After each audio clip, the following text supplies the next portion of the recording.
We're going to end on this with a story that is still kind of rumbling on from this about the actual penalty itself, guys, because there have been suggestions from some he's missed on purpose.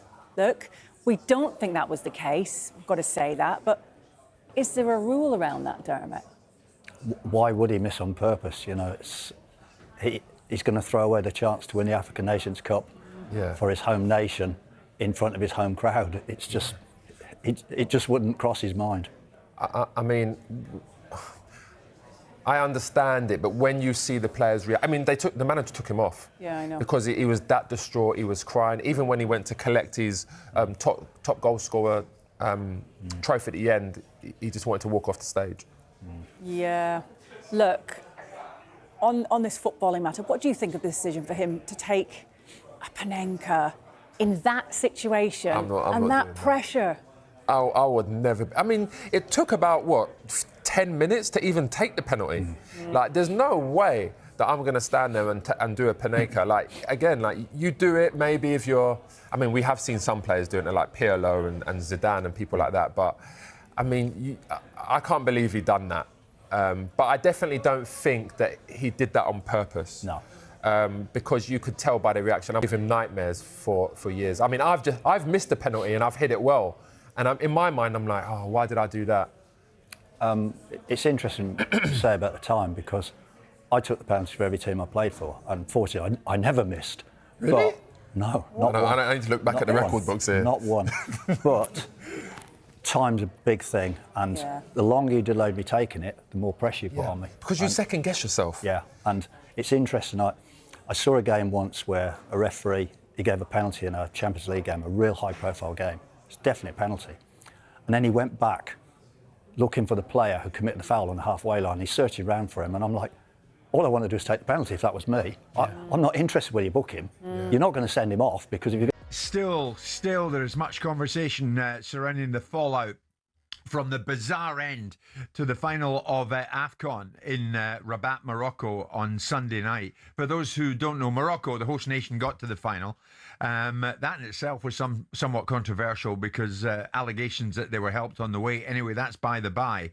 But in that final, Senegal, who had won the tournament before, Morocco were trying to win it for a first time. In the 92nd minute, Morocco were awarded a penalty, which saw the Senegalese players ordered off the pitch in protest by their own manager, Pape Thiaw. They thought they'd scored a perfectly legit goal just moments before.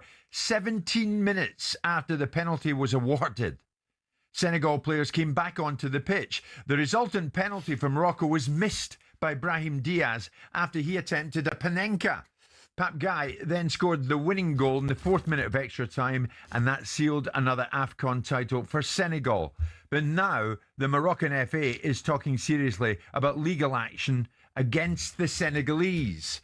Osasu Obai Yuwana is an African football journalist who was there on the night, followed the whole tournament, and joins us live on the result. But I have a feeling that the Moroccans want Pape Thiaw to be severely punished. And if he is severely punished, that could lead to him missing out on opening games of the World Cup in June. Other than that, I don't see what else can be done to him. There is no argument, none whatsoever, that for a manager to tell his team to go off while... Statement from the Confederation of African Football about last night's AFCON final between Morocco and Senegal, which Senegal went on to win.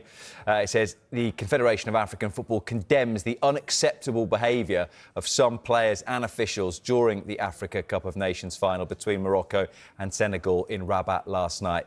CAF strongly condemns any inappropriate behaviour which occurs during matches, especially those targeting the refereeing team or match organisers. CAF. The Football Supporters Association has urged Gianni Infantino to focus on making cheap tickets rather than cheap jokes after the FIFA president aimed a dig at British football fans' behaviour. The comment came as Infantino addressed various concerns about this year's tournament. That we need occasions to bring people together. We have seen it in Qatar in 2022. There were a lot of critics, of course, before the World Cup, when the ball started rolling. and the magic started, and it was a wonderful, wonderful World Cup. We had virtually no incidents. For the first time in